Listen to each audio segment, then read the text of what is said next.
Hello animators and welcome back. My name is Animean and today we're going to be reacting to part 2 of the Punic Wars. And I've just found out something recently that I got my first copyright claim. Yep, I got my first copyright claim, but it only affects those that have monetization for the channel. So thankfully it doesn't affect me, well, when I start making money on the channel. But anyway, so thankfully it was actually my first copyright claim on any YouTube channel I've had. So at first I was a bit worried and distraught. I was like, oh, am I gonna get like caught by the police, or like FBI is gonna come in or something? But anyway, we are going to be reacting to part 2, ladies and gentlemen. I thought part 1 was amazing of the Punic War. As always, oversimplified. I was about to say simp or something, I don't know, but I thought the most interesting part about the video was the Corvus, the Corvus, which is the one that slams down from the boat of the Roman boats. And today, ladies and gentlemen, we're going to be reacting to part 2. Without further ado, let's get straight into it.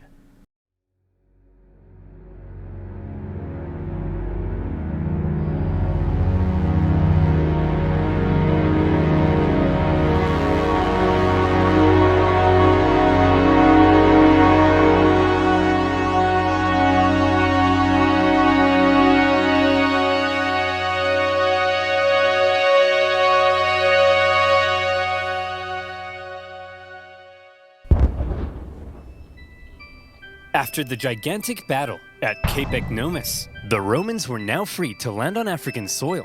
And so, they did. The Carthaginians chose to focus on defending the city of Carthage itself. So the Romans immediately took the city of Aspis, and were then free to raid and plunder the countryside. They took over 20,000 slaves, and a ton of booty. But then, some orders arrived from the Senate. Send home the booty.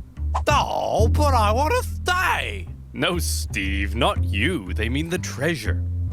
Well, we are not watching any more of this filth. So the other consul left with the booty, leaving Regulus and his forces. Why is it funny?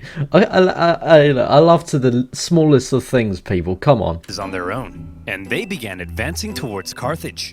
Along the way, according to the ancient writer Livy, they encountered a literal dragon. Now, Livy was a Roman historian, so his account may be slightly exaggerated. But this, I believe. As the Romans continued to plunder, the Carthaginian people flooded into the city. Now, not only was it in a major panic, but it was so crowded, the people began to starve. Don't panic, everyone! Look, I know you're all starving, but I still have food. For me. So, you know, it's not all bad. Whoa! You're wasting your tomatoes! And you idiots wonder why you're starving? Oh well, it's just more food for me! Nom, nom, nom, nom, nom, nom, nom. Things weren't looking good for Carthage. They had to do something to stop the Romans rampaging throughout their land. So they decided, finally, it was time to put an end to it. They headed out and set up on rough hilly terrain overlooking the Roman camp, and they prepared for battle. Now, while the Carthaginians were the traditional masters of the sea, on land, they weren't always the brightest. Case in point, setting up in this position overlooking the Roman camp was just about the stupidest thing they could have done. Why? Well, there's something you gotta understand about Carthage. So we've got Romans. We learnt a few about them, about their intelligent mind. Let's see how good the Carthaginians are. Probably not good enough as the Romans. The Carthaginian land forces actually suffered from a multitude of different issues. First of all, since the Carthaginians were rich, they could afford to pay a huge number of foreign mercenaries to fight for them. These mercenaries actually made up the vast majority of Carthage's forces, and therefore, Carthage's land armies were a melting pot of many different cultures. This, however, meant that if a battle wasn't going their way, there could be loyalty issues. Man, I ain't getting paid enough for this. You Balearic slingers better not be thinking of running away. What did he say? I don't know, man. I don't speak Phoenician. Let's get out of here. Clearly, there were also language issues. The military generals tended to be Carthaginian, but they made a lot of strange decisions. For example, one of the most feared assets of the Carthaginian army were the war elephants. To a Roman soldier who had never even seen an elephant before, this was like fist fighting, a literal monster. Yet the Carthaginians continually kept placing the elephants in the rear, where they were no use. In a similar fashion, the neighboring region of Numidia provided Carthage with the most skilled cavalrymen in the world. But the Carthaginians often chose to fight on rough, uneven terrain, where horses and elephants were less effective. And so, in this case, when the Carthaginians again chose the rough terrain near the Roman camp, They lost. the Romans easily sent them packing. A Roman victory seemed like it was only a matter of time. But then, Regulus realized something. He had been consul for almost a year, and his term was coming to an end. He knew that if his successor took over and he finished the job, then he would get the naked statues, not Regulus. And there was no way Regulus was going to allow that. So he jumped the gun. You there, Carthaginian boy. I want you to deliver a message to your elders. I, Marcus Attilius Regulus, demand the total and unconditional surrender of Carthage. Unconditional surrender? Jeez, at least lay siege and starve us all to death first. Just deliver the message, you punk! He demands your total surrender. What? Jeez, at least lay siege and starve us all to death first. Hey, that's what I said. Well, boys, this Roman thinks we're out. But we're not out, are we, boys? No! We'll do what we always do in times like this. Hire somebody else to solve our problems for us. Darren, bring in the Spartan. Regulus's overly harsh demands had had the unintended effect of reinvigorating Carthaginian resolve. They brought in a mercenary from the famed land of Sparta named Xanthippus to help dig them out of this situation. And we all know what Spartans are like. Xanthippus showed up and immediately took charge. He had a look around and said, "You idiots! Put the elephants in front of the army so they can smash into the Romans. And stop fighting on rough, uneven terrain. Find a big flat field so your superior cavalry can do their job. And what's this I hear about you giving a speech telling everyone they're gonna die? Hey, I was just telling the people the truth. You're a politician. Lie to the people." And so Xanthippus led out the newly reformed Carthaginian army to meet Regulus in the Battle of the Bagridas River. The elephants, now in the front, smashed into the Roman lines, causing disarray. The cavalry, with total freedom of movement, outflanked the Roman infantry. Thanks to this impressive Spartan, the battle was a total Carthaginian victory. Wow. And Xanthippus, for his stunning victory, was forced to flee Carthage because the leadership got jealous. Regulus, the Roman consul, was captured during the battle. Legend has it, he was brought before the Carthaginian council, and they made a proposition. Well, Reggie, not looking so good anymore, is it? Looks like we beat you pretty bad, huh? Up yours, you Punic pansies! Now, Regulus, nobody likes a sore loser, do they? No. How about this? We're gonna send you back to Rome, and you convince the Roman Senate to surrender to us. If you fail, though, you gotta come back so we can torture you to death, okay? Okay.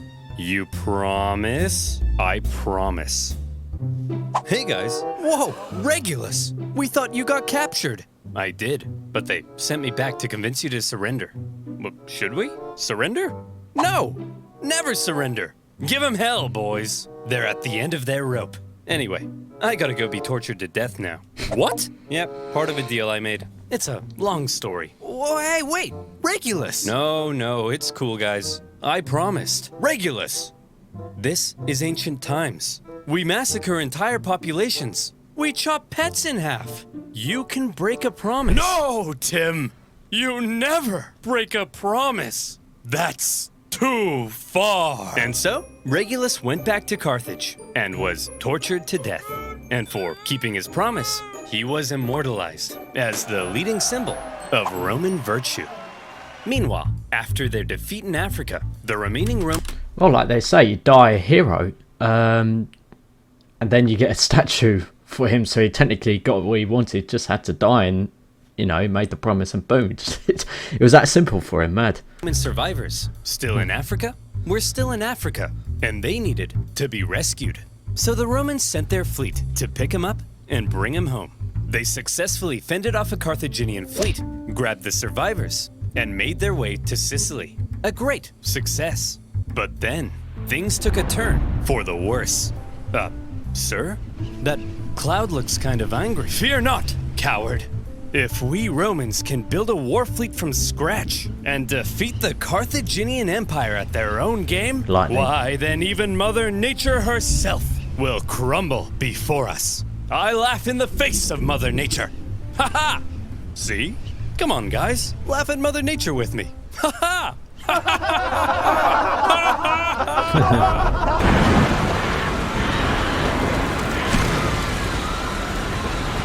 284 ships, nearly 80% of the Roman fleet was destroyed. As Wow. many as 100,000 men drowned in a terrifying act of nature. Never before had Rome lost so many men in a single incident. 100,000 casualties for any other nation would be crippling. Any other nation would hastily sue for peace. Any other nation would spend decades trying to recover. But Rome was not just any other nation. Infamous for its unrelenting determination in the face of overwhelming odds, Rome said, well, I guess we'll just have to build another fleet. Yep. And they did. In just 3 months, they built 220 more ships. An astonishing feat. The Romans sent out their brand That's spanking new war unreal. fleet. And No they got way. caught in another storm. This time, a whole nother fleet was lost. My And word. still, the Romans did not give up. The Carthaginians couldn't believe it. Their enemy had just lost hundreds of thousands of men, had 2 fleets almost entirely destroyed, and they still wouldn't surrender. As one Roman poet put it, the victor is not victorious if the vanquished does not consider himself so. In typical Roman fashion, after a short break, they were once again building another fleet. However, for now, after all the disasters at sea, the focus began shifting back to the land campaign in Sicily. The Carthaginians, overconfident from recent successes, attempted to retake Panormus, but the Romans countered the terrifying war elephants by throwing stuff at them and scaring them away.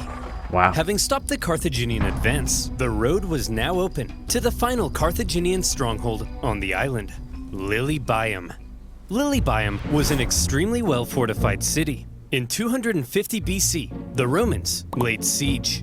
The Carthaginian defense, however, was fierce, and skilled blockade runners kept the city supplied.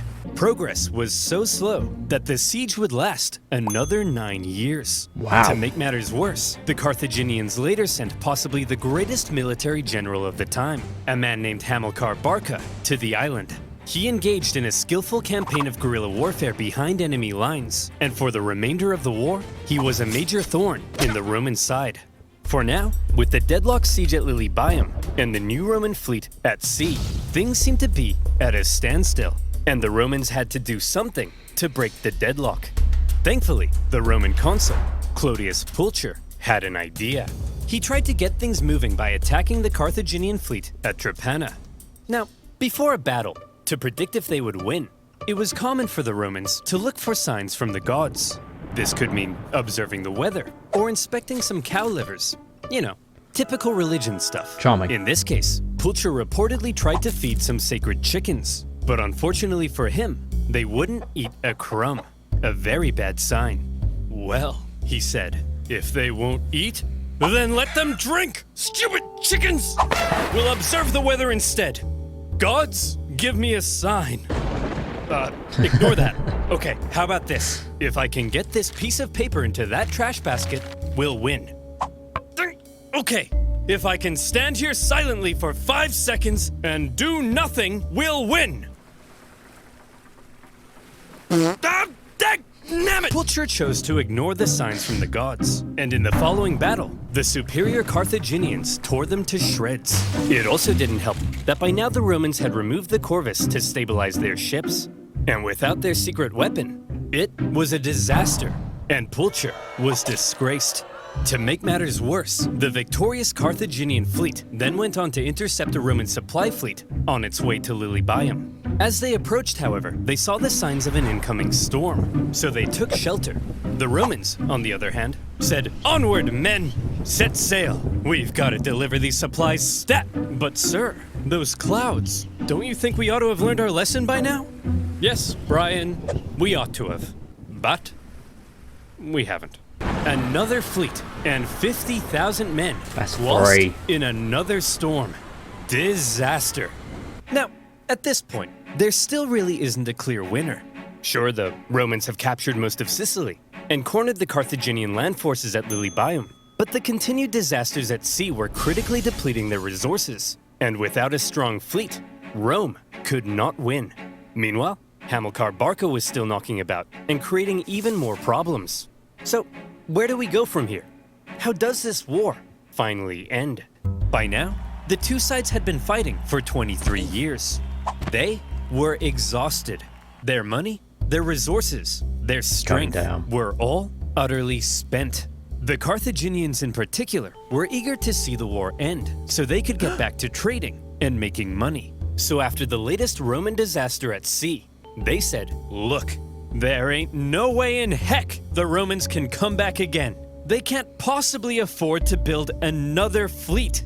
They're done. That's it. Recall the navy, repurpose them as merchant ships, and let's get back to making some money." Assuming the Romans would soon make peace, an anti-war faction within the government recalled a large portion of the navy, leaving Hamilcar on his own. The victors appeared to be declaring themselves victorious. Meanwhile, the vanquished were getting ready for round 5. The Romans built another fleet, this time heavily relying on patriotic donations from the upper classes to afford it.